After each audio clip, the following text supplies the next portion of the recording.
काफ़ी टाइम से डब्बा के व्लॉग्स में मैं एक चीज़ नोटिस कर रही हूँ और आज मेरी इस बात से आप सब लोग अग्री करने के लिए मजबूर हो जाएंगे, क्योंकि कहीं ना कहीं आप सब लोग भी इस चीज़ को देखते हैं और अपने अपने दिल और दिमाग में सोचते तो होंगे कि ऐसा हो क्यों रहा है और ऐसा हो कैसे रहा है। So hello hi, welcome back to my channel Earth Mom Dehradun. Channel में न्यू है तो प्लीज़ सब्सक्राइब करें और साथ ही साथ बेल आइकन ज़रूर हिट कर दीजिए। सो दोस्तों, आइए शुरू करते हैं आज का पॉडकास्ट। जो भी डब्बा के फॉलोवर्स होंगे या इन मुंबई वासी फैमिली के फॉलोवर्स होंगे, वो लोग काफ़ी डीपली इनके व्लॉग्स को देखते भी होंगे, खुश भी होते होंगे और कहीं ना कहीं अप्रिशिएट भी करते होंगे।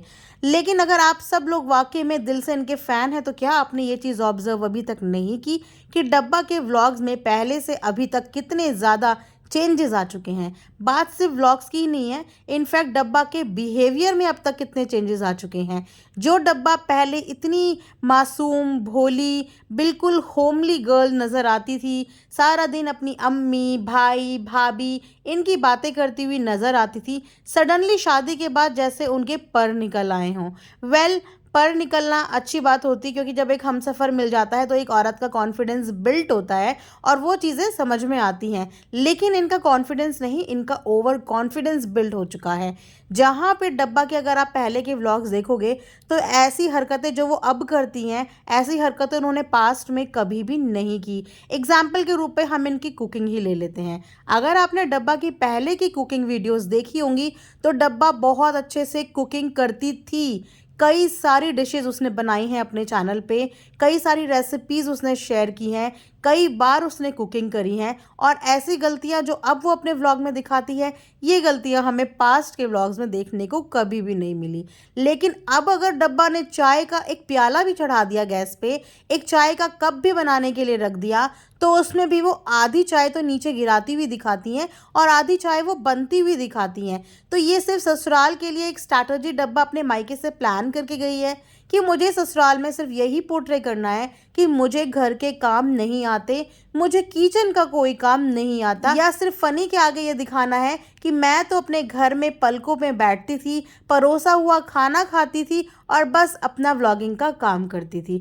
लेकिन हम तो दर्शक हैं, हम तो उनके व्लॉग देखते हैं और हमें तो पता है कि पहले से अभी तक डिफरेंसेस बहुत ज़्यादा आ चुके हैं। तो हो सकता है वाकई में ये इनकी प्लानिंग हो, क्योंकि मेरे को याद है कि मेरे भी एक जानने वालों में, इनफैक्ट मेरे नेबर में एक लड़की रहती थी।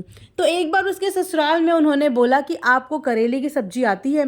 तो उसने बोला नहीं, मुझे करेले की सब्जी नहीं आती, ना तो मैं खाती हूँ और ना मुझे बनानी आती है। तो मैं वहाँ पे थी मौजूद, तो मैंने उन्हें बोला, मैंने कहा आपको करेले की सब्जी बनानी नहीं आती? तो आप जानते हो उसने मुझसे क्या कहा? उसने कहा यार मुझे आता तो सब कुछ है, लेकिन अगर मैंने इनको एक बार बना के खिला दिया तो ये बार बार मुझसे डिमांड करेंगे और मैं बार बार इनके लिए नहीं बना सकती। तो इससे बेटर है कि मैं पहले ही दिन ये बोल दूं कि मुझे कुछ आता ही नहीं है। तो लगता है यही फॉर्मूला डब्बा रानी अपने ससुराल में अपना रही हैं कि कहीं गलती से अगर डब्बा ने ये बता दिया कि डब्बा सब कुछ बनाना जानती है तो कहीं डब्बा को भी किचन संभालना ना पड़ जाए। और डब्बा किचन संभालती है सिर्फ अपने कंटेंट के लिए। हालांकि डब्बा को सब कुछ आता है, लेकिन एक कंटेंट बनाने के लिए अपने आप को एड़ा बना के डब्बा खा रही है पेड़ा। उसके बाद दूसरा एग्जाम्पल अगर हम लें तो डब्बा बहुत ही शाय नेचर की हमें नज़र आती थी। हर टाइम भैया भाभी का उसे इतना खौफ रहता था। अब खौफ बोलिए या रिस्पेक्ट बोलिए, रहती तो थी, क्योंकि अपनी भैया भाभी के आगे उन्होंने कभी ज़ुबान भी तेज करके बात नहीं करी। और वहीं पे डब्बा अब जानती है कि व्लॉग तो सब देखते हैं, लेकिन उसके बाद भी अपने प्यारू को प्यार करने से डब्बा अपने व्लॉग में बाज नहीं आती। और तो छोड़िए, बेडरूम का किस सीन में एमओ तक चिपकाने की डब्बा ने सोचो कितना बड़ा जिगरा दिखा दिया। तो डब्बा का वो शाय नेचर रियल था या डब्बा जो अब नेचर अपना दिखा रही है वो रियल है? क्योंकि अब तो डब्बा बहुत ही खुली खुली और बहुत ही फ्रेंडली साउंड कर रही है, जो अभी तक पिछले 2-3 साल की व्लॉगिंग में हमें देखने को मिला ही नहीं। तो सडनली शादी के बाद डब्बा का ये ओवर कॉन्फिडेंस देखो फ्रेंड्स, मुझसे तो डाइजेस्ट हो नहीं रहा। अब आई डोंट नो कि ये डब्बा का ब्रेन वॉश फनी की संगत में आने के बाद हुआ है कि डब्बा के अंदर इतना कॉम्पिटिटिव बिहेवियर आ चुका है, इतना कंपटीशन आ चुका है कि बस उसे किसी भी तरीके से अपने आप को नीचे नहीं होने देना है। उसे अपना एक स्टेटस, एक स्टैंडर्ड मेंटेन करना है। बस इसी भाग दौड़ में डब्बा लगी हुई है। इसीलिए आए दिन वो अपने हस्बैंड की भी डिसरिस्पेक्ट करती है, क्योंकि जब किसी इंसान के सर पे गुरूर चढ़ने लगता है ना, तो वो गुरूर अपना सबसे पहले नुकसान कराता है और अपनों का सबसे पहले नुकसान कराता है। तो आप लोग भी बताना कि आप लोगों ने ये ऑब्जर्व किया, क्योंकि ये एक नहीं, ये 2 दिन नहीं, ये काफ़ी दिन की ऑब्जर्वेशन मेरी चल रही है। लेकिन कॉन्टिन्यूशन में जो चीज़ें होती हैं ना, वो चीज़ें समझ नहीं आती। अब डब्बा का कहीं ना कहीं बिहेवियर होता जा रहा है जनाब की तरह। जिस तरीके से जनाब रूड तरीके से किसी के हाल चाल पूछते हैं ना, अब वही बिहेवियर डब्बा की हरकतों में नजर आ रहा है कि डब्बा जब अपने बड़ों का हाल चाल पूछती है तो उसी एरोगेंस और उसी एटीट्यूड के साथ पूछती है जिस एटीट्यूड के साथ पहले जनाब पूछा करते थे। इनफैक्ट जनाब पूछते हैं। सो ये डब्बा की खुद की जुबान है या फनी भैया की संगत का ये तोहफा है कि डब्बा अपने ट्रैक से भटक रही है, क्योंकि पहले इतने कमेंट्स इनके पास नेगेटिव नहीं आते थे जितने कमेंट्स इनके पास पिछले 1-2 महीने से देखने को मिल रहे हैं।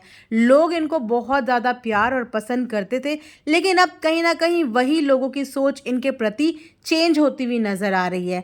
अगर ऐसा है तो आई थिंक डब्बा को बहुत ज़्यादा इम्प्रूवमेंट की ज़रूरत है, वरना इस तरीके से ये सोशल मीडिया है, यहाँ अगर आपको ऑडियंस सर का ताज बना देती है ना, तो पल भर उन्हें नहीं लगता सर के ताज से पाँव की जूती तक लाने में। तो इसीलिए हर चीज़ पे फूक फूक के कदम रखो।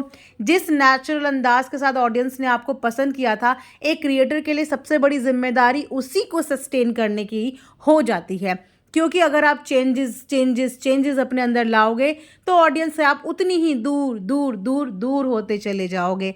सो वेल, ये था मेरा आज का एक रिएक्शन। आई होप आप लोगों को पसंद आया। कमेंट सेक्शन में ज़रूर बताना कि आप लोगों को नहीं लगता डब्बा के पहले और अब के नेचर में ड्रास्टिक डिफरेंस, और वो डिफरेंस क्या क्या आपने फील करे हैं कमेंट सेक्शन में मेरे साथ ज़रूर शेयर करना। So thanks for watching earth Mom Dehradun.